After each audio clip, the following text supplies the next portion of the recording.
प्यारे बच्चों, अब पुराणों की व्याख्या के बाद हम लोग ऋग्वैदिक काल या उसको उत्तर वैदिक काल भी कहा जाता है, इसके बारे में विवेचना करेंगे। इसकी तिथि 1500 ईस्वी पूर्व से लेकर के 1000 ईस्वी पूर्व के बीच में माना जाता है। ऋग्वैदिक काल की जो भौगोलिक स्थिति था उसके जानने के मुख्य स्रोत ऋग्वेद है। ऋग्वेद में कुल 25 नदियों का उल्लेख मिलता है और इनमें 2-3 को छोड़ करके सभी में सिंधु नदी से संबंधित मंत्र प्राप्त होते हैं। ऋग्वेद के 10वें मंडल के सूक्त संख्या 75 में मंत्र संख्या 5 में सिंधु नदी के पूर्व में बहने वाली नदियों का उल्लेख मिलता है, जिसमें गंगा, यमुना, सरस्वती, सतलज, परुष्णी, यरावी, अस्किनी या चेनाब, मरुद्वृद्धा या चेनाब की सहायक नदी मरु घाटी में है, ये जम्मू कश्मीर में, वितास्ता ये झेलम है, अर्जकिया ये काशी का है, और सुषोमा, सोहन अंतिम 2 नदियां रावलपिंडी जिले में है जो पाकिस्तान में वर्तमान में है।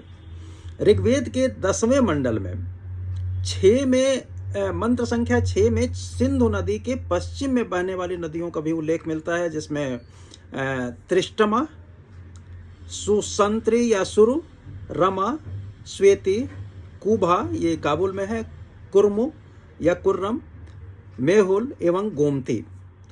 इसके अतिरिक्त ऋग्वेद में उल्लेखित नदियों के नाम है स्वात, सरयू, विपाशा या व्यास, वृषद्वती आदि।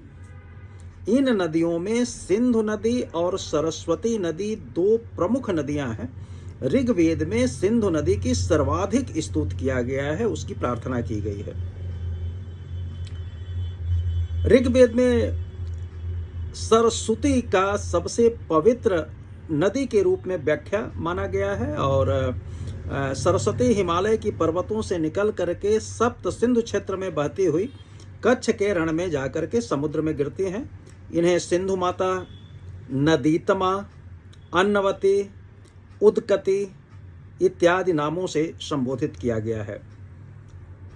सप्त सिंधवः का अर्थ है 7 नदियों का द्वेष।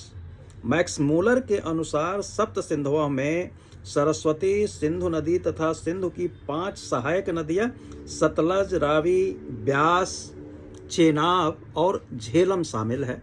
इससे स्पष्ट है कि अविभाजित पंजाब के क्षेत्र को या उससे कुछ अधिक विस्तृत क्षेत्र को ऋग्वेद में सप्त सिंधवः कहा गया है।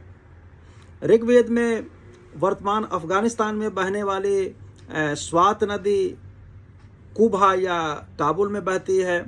कुर्मु, कुर्रम तथा गोमती, गोमल नदियों का उल्लेख मिलता है।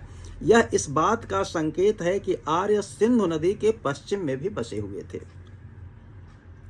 ऋग्वेद में यमुना का उल्लेख केवल 3 बार आया है और गंगा जी का उल्लेख केवल 1 बार है।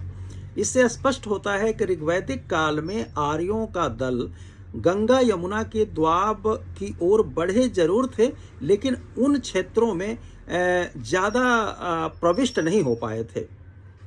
ऋग्वेद में हिमालय का उल्लेख है। विंध्य पर्वत के दक्षिणी क्षेत्र का भी उल्लेख प्राप्त होता है। गंगा यमुना के द्वाब और विंध्य पर्वत ऐसे अवरोध थे जिन्हें पार करना उन दिनों सुगम नहीं था।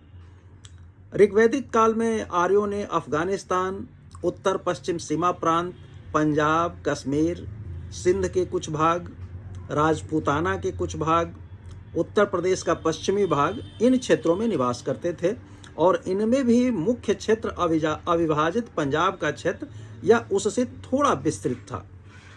इनकी सीमाएं